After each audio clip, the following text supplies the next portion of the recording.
Hello, everyone, and welcome back to the Cyclocross Social podcast.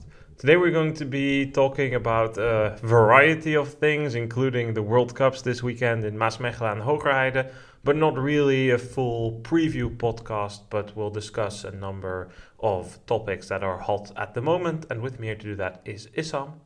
Yes, thank you for having me. I am coming to you from Spain, and I noticed in the previous episode that my audio sounds a little bit hollow because there is a bit of a echo in where I'm sitting in the living room here, but there's nothing I could really do about it. So after this weekend, I'll be back to hopefully some better audio quality, so you are aware. Issam, let's start by discussing the World Cup.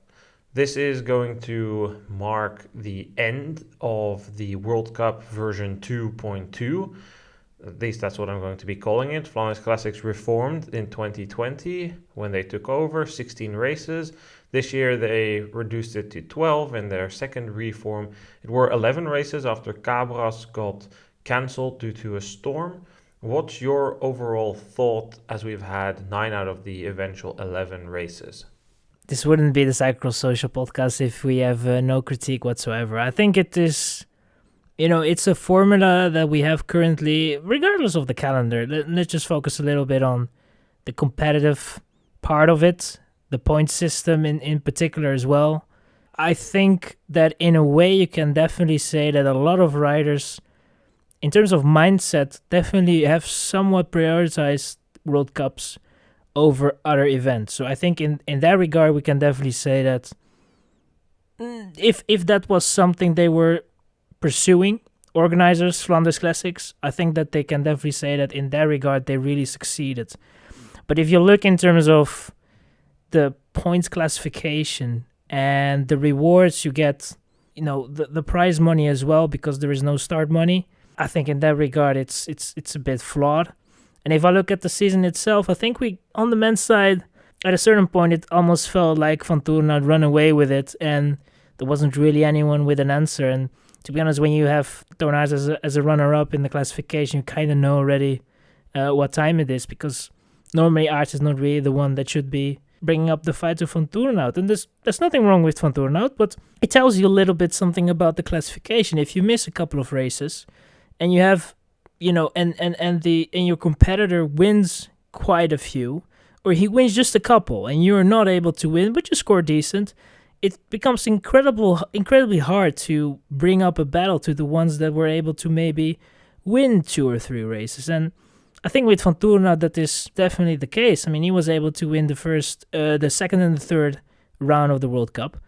And then from there on, he was able to score decently. And I think there he really set the tone for the World Cup, and they were never really able to catch him. And I don't think that is something that you would look at and be very happy with. And that's definitely something that I think they have to be looking at for the next coming years, to try and make it, I would say, a more level playing field in which you would reward consistency more over wins.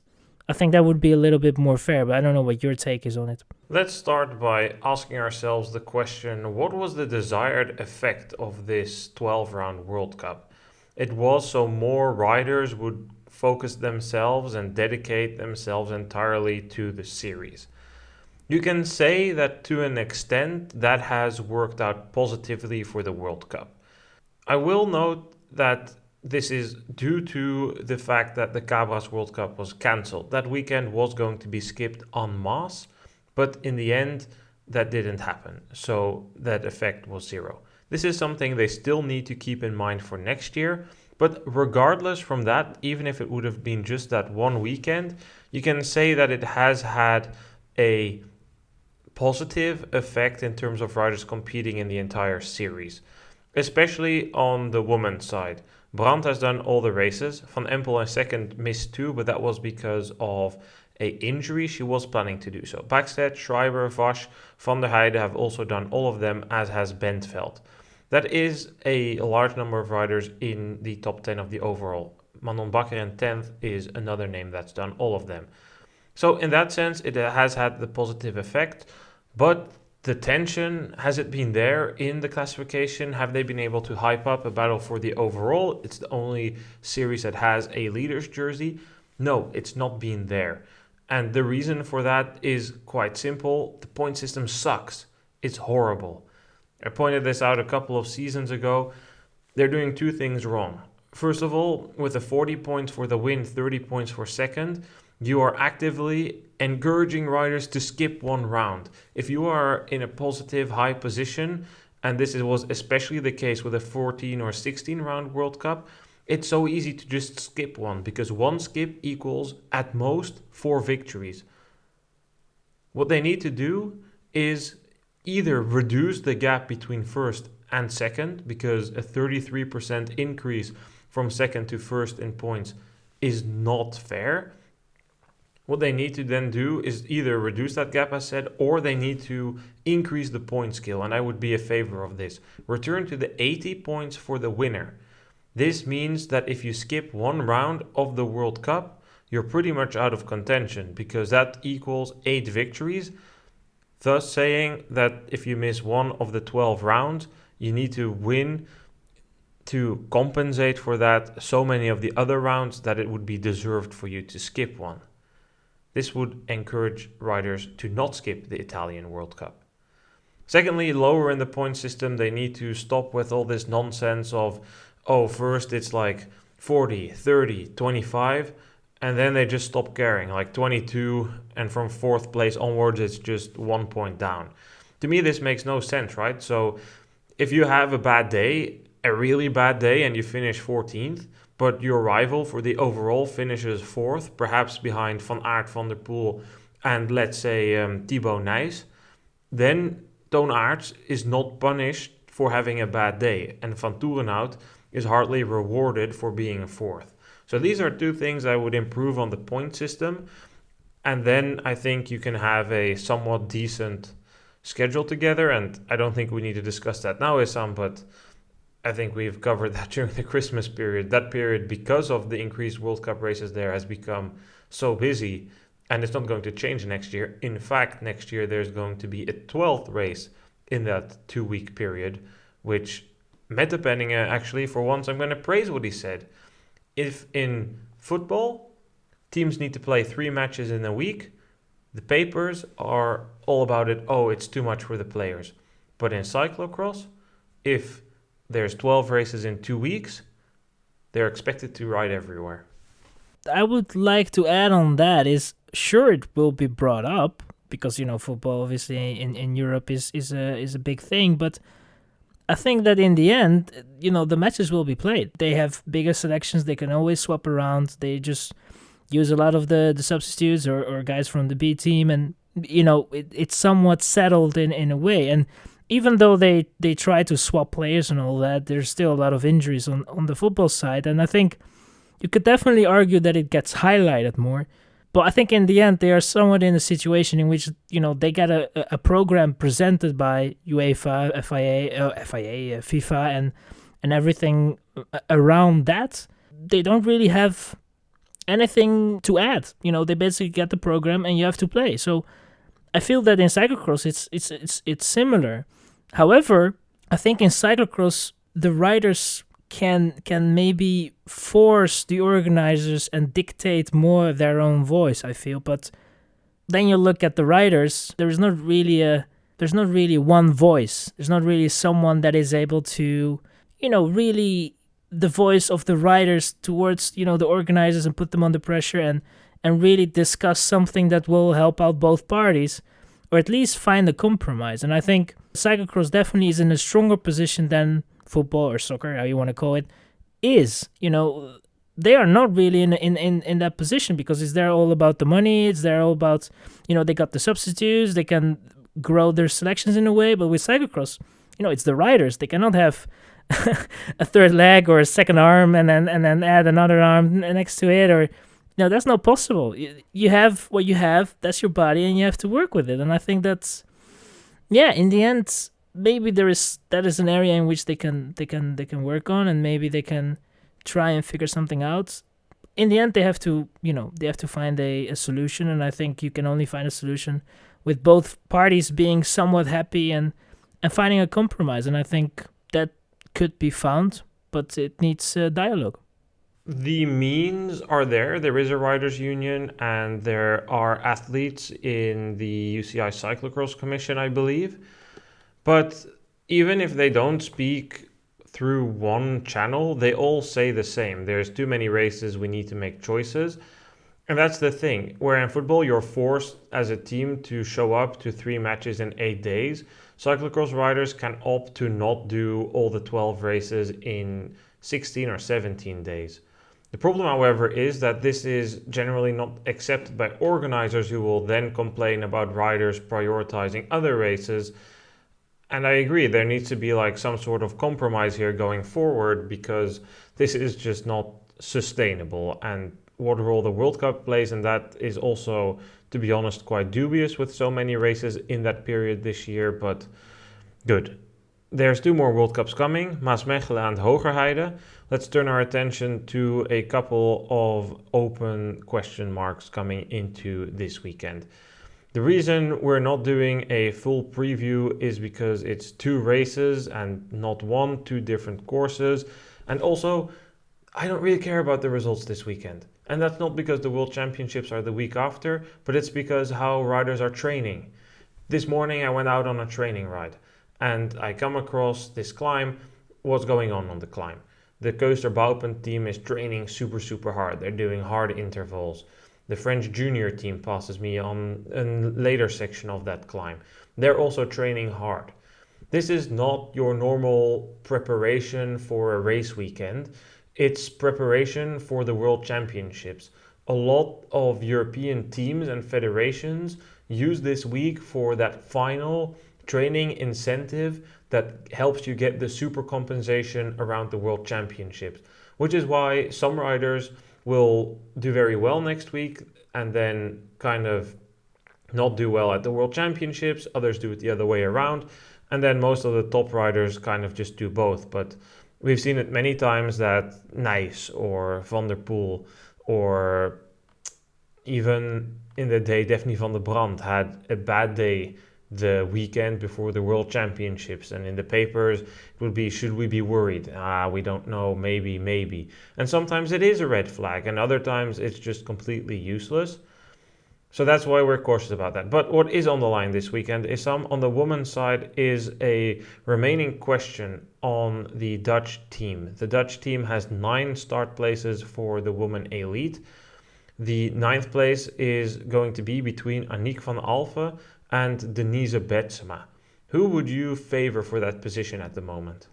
During the Christmas period, I might have leaned more towards Aniek van Alphen. But I feel that if I look at the last couple of races, the way Betsema has been riding, I feel that I lean more towards giving Betsema the chance of racing at the World Championships, because I feel that, you know, she's definitely someone with experience, although it will not matter that much, I think, in terms of the experience that she will bring. I think it's more for herself and as a personal experience in a sense. But if I, compare the 2 seasons, both haven't been great, but I think that with Van Alphen, it's just there never has been really that moment where you think, there it is a little bit. There's that just that little bit of hope, that little bit of optimism that you can take out of it. And I think that Betsema just has that momentum now in a way, and I feel that because of that, you could almost say that she, in my eyes at least, saved herself for positioning herself for an entry in towards the for the World Championships. But that's my take. I feel that there could be some that would say that you would maybe give the youth the benefit of the doubt and give them that opportunity, because Betsema already has been through a couple of World Championships. But in my view, I think that Betsema deserves it a little bit more at the moment. I would agree with you, because yes, you can make that argument. Van Alphen is younger, she's going to have more years. But if you take that out of the question, the next rider up is going to be not Denise Betsema, her teammate, Leonie Bentveld, who will be in contention here. It's not like Van Alphen is super, super young and really needs this opportunity. It should be results based between these two. And if you then just look at the numbers over the season, it's 11-6 for Van Alphen, but all her wins came early in the season. From the 15th of September until the 15th of December, that's a long stretch, Van Alphen had beaten Betsema in every single race. But in the 7 races both competed in since then, she's only managed to beat Betsema once. If you look at the fact that Betsema had that boost, that really good outing at the national championships, I certainly would make the case that she should be selected over Van Alphen.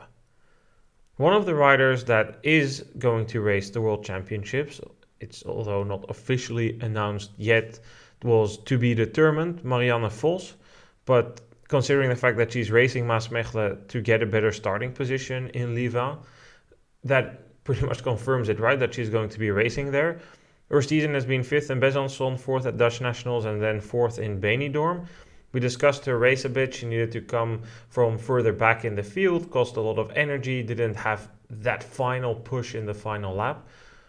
What are your expectations for her, not only for this weekend, but also for the World Championships? I think it depends a lot on the course conditions. If it's fast, like in Benidorm, she should be probably reckoned with in the context of if the start of the race isn't too fast, she might be able to compete for the world title. But if it's muddy, and if we look at the weather forecast now, it's looking like rain, rain, rain, just from every day until the World Championships. How do you feel about her? Because in Besançon, which was muddy, she did have a solid outing. To be honest, I think the difference will be a bit closer. But I don't think that even though she would be meeting a fast course with the circumstances that suit her maybe a little bit better, I don't think that a world title is within her possibilities. Podium, it might be possible, but I think it's just, I think it's a little bit out of reach.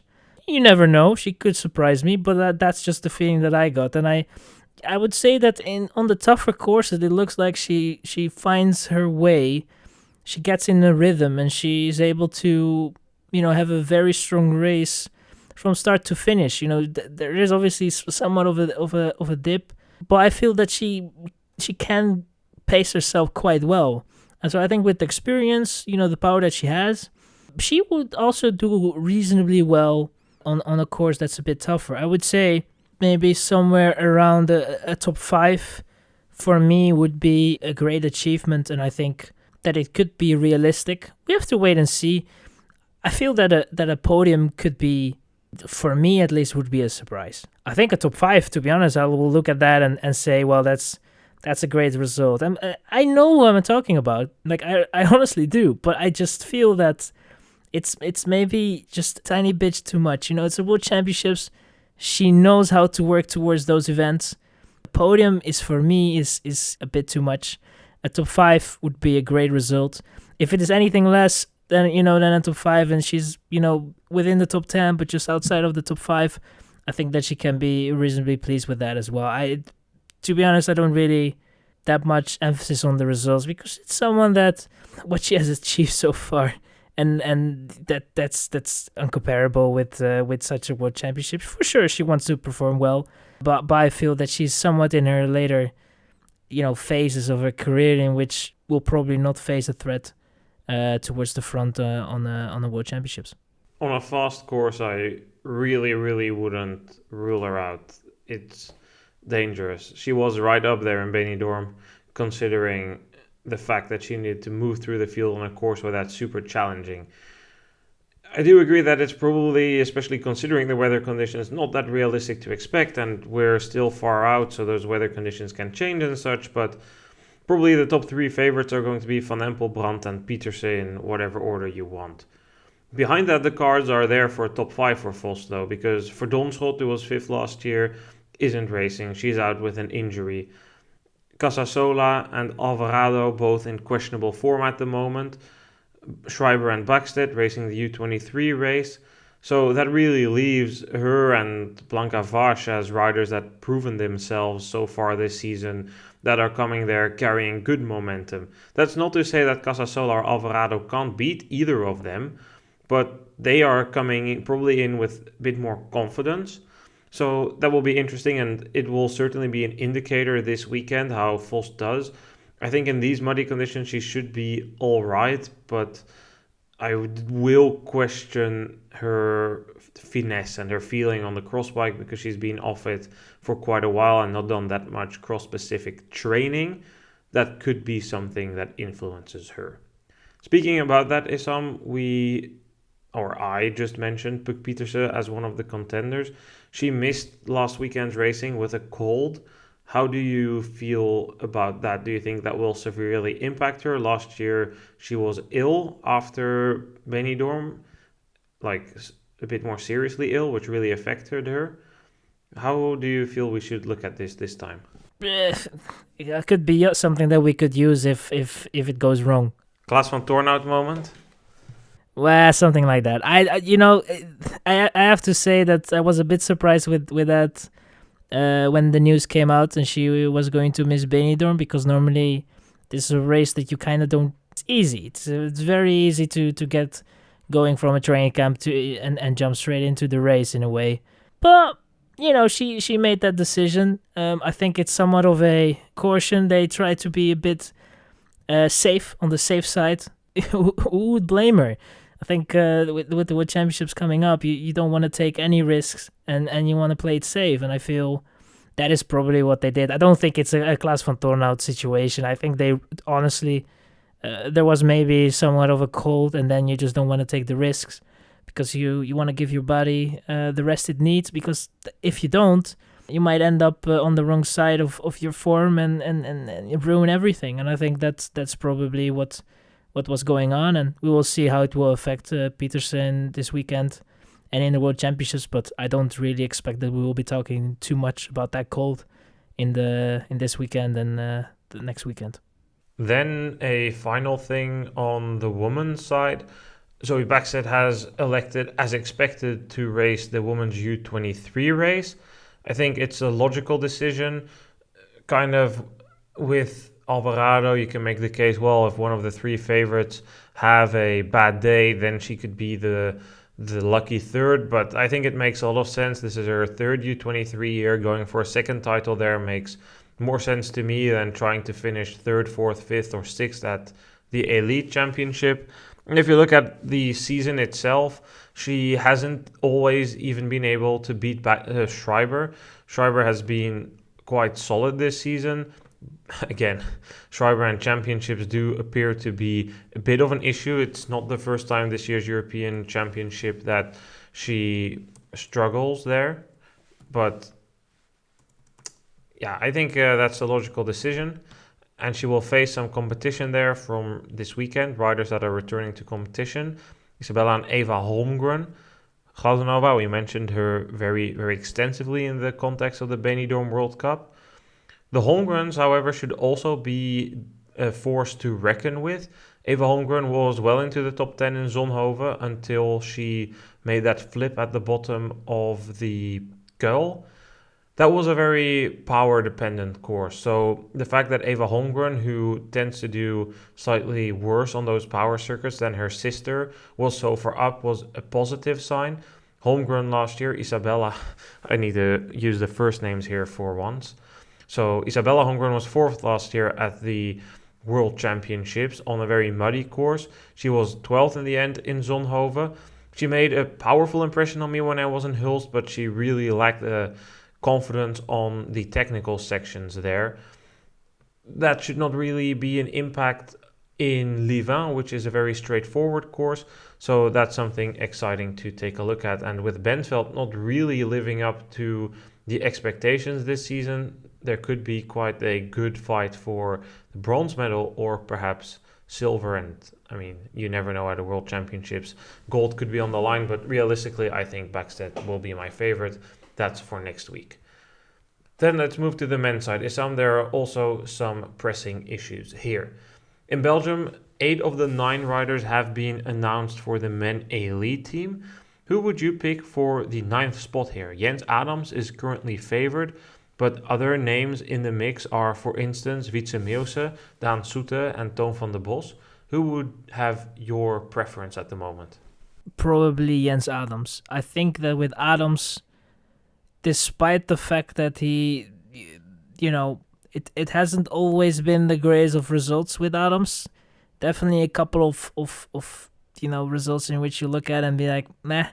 But he also had some very decent results, and from the other names, we haven't really seen that. So I would say, if they would not look to other things other than performance, how their season have been going, I think it would be fair to put Adams in that position as ninth rider to be selected, because, as I said, he delivered in some of the races. He was always somewhat up there, and if you compare it to the names you mentioned, Toon van der Bos or Wietse Meeuwse, they just lacked a little bit, and I feel that Adams, although it wasn't the greatest of seasons, still did a better job overall.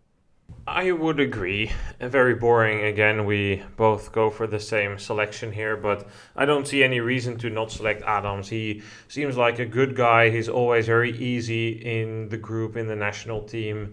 He brings experience to the table, and if you just look at it, I would probably have said Meeuwse early in their season, but after that collarbone fracture, it looks to me like it's just a bit too soon. He returned to competition about 4 weeks after, and that definitely took an impact on his form.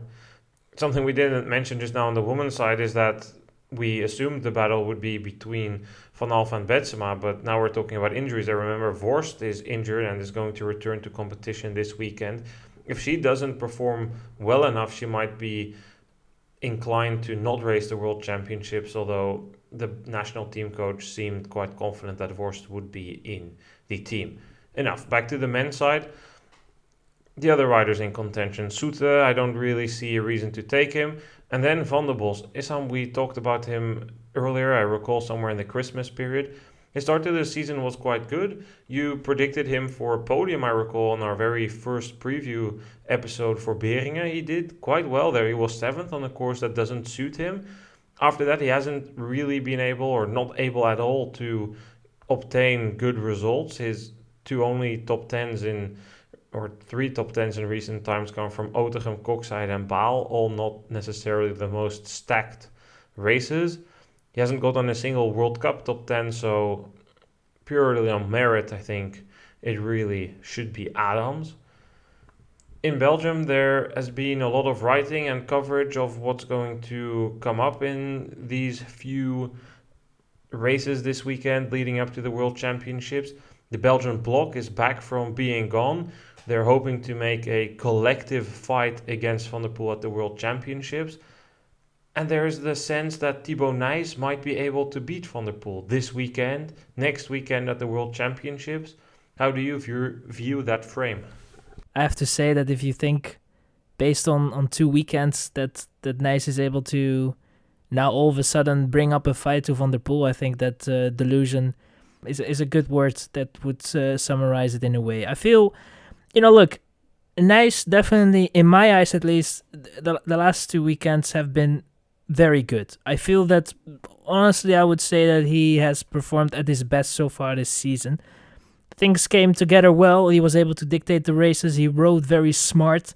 There was not really much you could say about his race style that you could have said during the Christmas period, in which he sometimes was a bit too eager, made some mistakes, didn't start well. Now he was very calm and he was able to pick his moments. And I feel especially Benidorm was a smart ride. He dictated what was going to happen. He decided to launch the attack. He was in the right positions at the right times. In that respect, you can definitely say Nys made a step this season and looks very good. Probably, arguably, best of the rest. Now, is that enough to beat Van der Poel? Normally, no. If Van der Poel gets ill, something happens, who knows. But if everything goes as it should be going, I don't think Nys will be able to bring up a fight. And I think everyone that thinks that could happen, you need to be... That's a lot of copium in a way. You need to be hoping for for everything and praying to anyone to believe that could be happening. And I feel that even if you do that, it is probably still impossible. Reality is sometimes a painful thing to and hits you quite hard in the face when it happens in a way. So I feel that with Nice, it's great. It's great the way he has been racing, but I feel that it will come short towards compared to a guy like Van der Poel. We spoke about this, and I wrote even more about this after Dendermonde in Inside Cyclocross. Belgium needs a story, they need a narrative, they need heroes.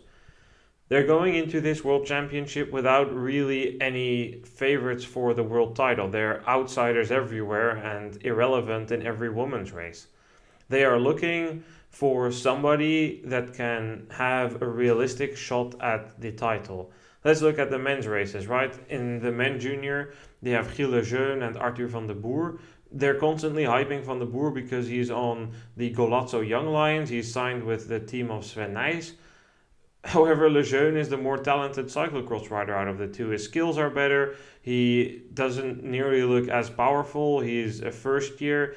He is their best option, I would say, at a title/medal.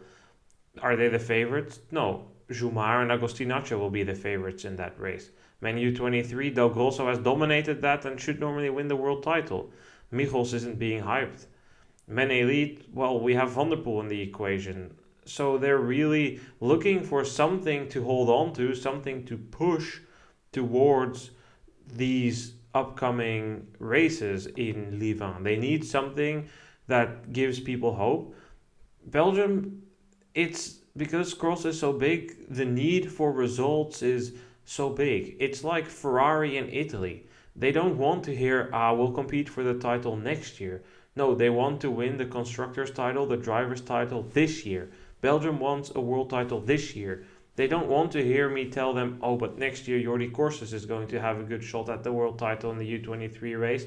Lejeune is going to be one of the favorites for the men junior. They don't want to hear that. They want to hear me tell them, this year Thibaut Nys is going to win. They want to hear Niels Albert write, Thibaut Nys is going to be on par with Van der Poel. They want to hear Niels Albert say and write, if Van der Poel wins this weekend in the World Championships, avant la lettre, he might just decide to race the World Championships. That would be very cool. That's what's going on in Belgium, and it, I think, illustrates how big the sport is there. So in a way, I also have to respect the level of what you can call delusion, or you can call it optimism.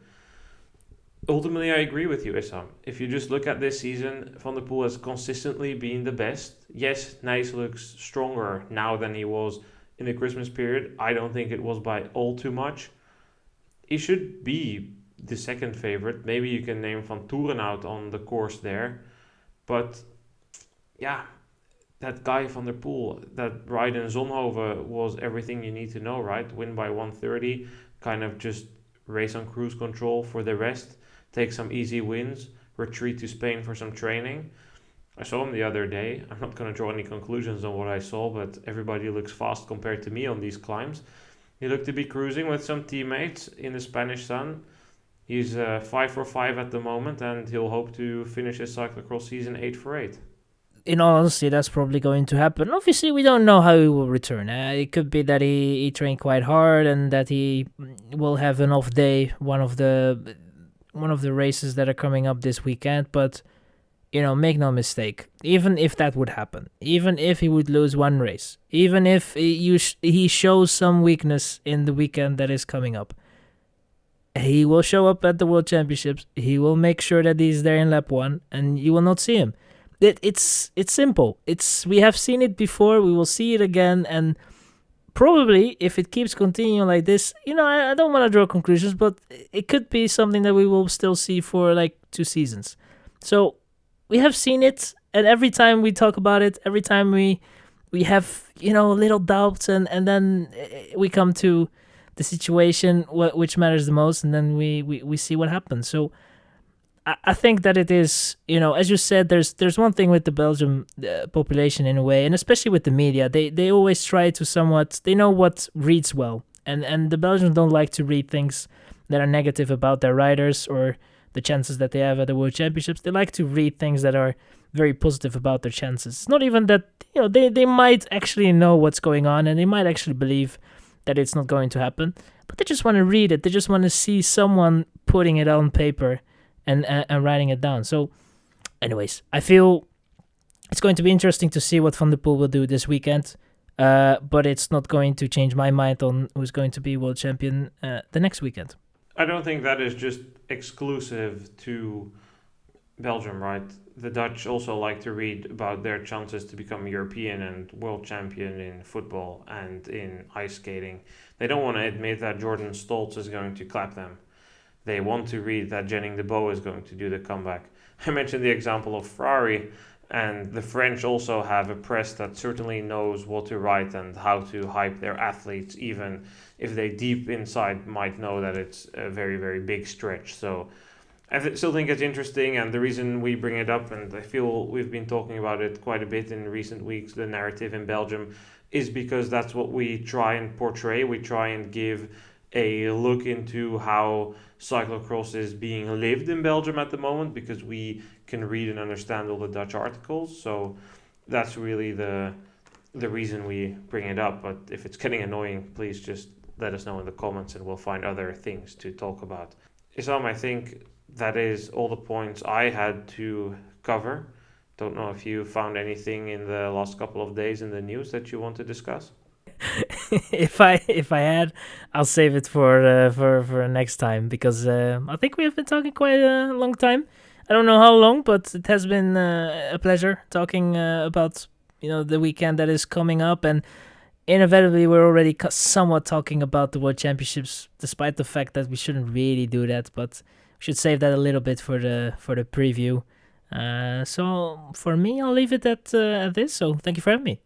Don't worry, we will have plenty to talk about next week in our big preview episode. We will always find a way to make that episode way over the hour, because first of all, there's 7 races to preview.